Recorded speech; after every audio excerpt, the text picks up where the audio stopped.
Bagaimana dengan orang-orang yang berdosa kemudian ia bertaubat? Apakah Allah akan tetap memberi adab di dunia dan akhirat baru kemudian diampuni atau langsung diampuni tanpa adab?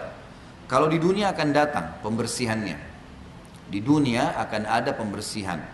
Jadi jangan heran kalau sekarang Bapak Ibu sudah ikut pengajian sunnah kemudian taubat, ya. Kemudian digunjing oleh orang, diceritain aibnya. Ingat coba muhasabah, dulu waktu sebelum taubat pernah gunjing orang nggak? Kalau inilah pembersihannya. Pernah fitnah di fitnah. Kita pernah mengambil barangnya teman, baru beli HP jatuh sekarang, hilang. Dompetnya hilang. Allah SWT bersihkan dari dia. Ya. Jadi pasti akan ada di dunia itu tidak ada dosa yang tidak ada konsekuensi pembersihannya.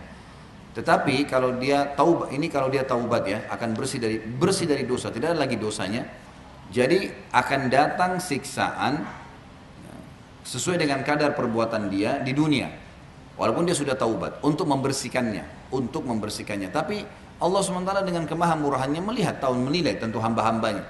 Ada orang subhanallah, mungkin Bapak Ibu pernah rasain, dia rutin setiap bulan flu, misal. Ada orang yang begitu subhanallah, ada orang kerabat saya tahu tuh setiap bulan pasti kena flu.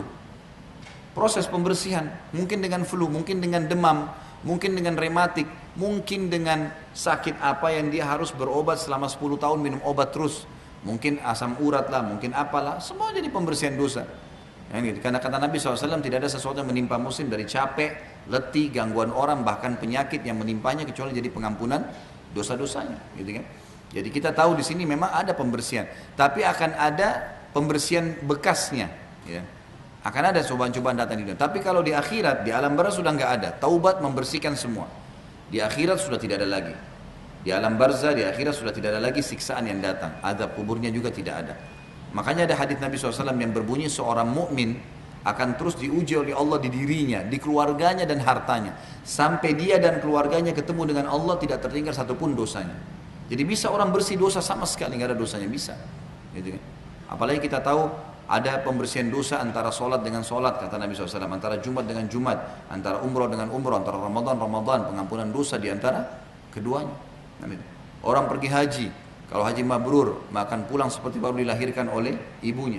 Orang yang sholat di Masjid Aqsa, yang pernah saya sebutkan hadisnya, ya.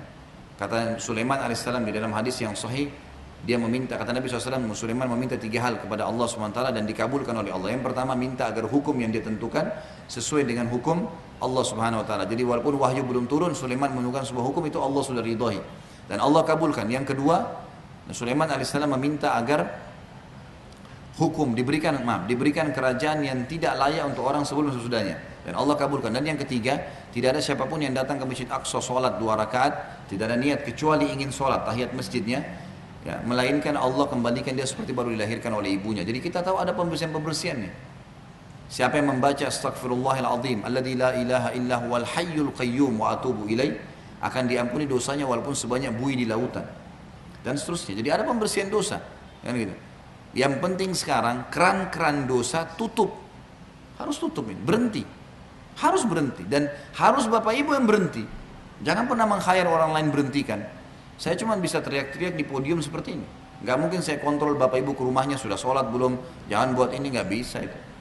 Semua dai-dai hanya ingatin Bapak Ibu harus engah, cerdas dan jeli, tinggalin. Allah larang kan sudah, jauhi gitu.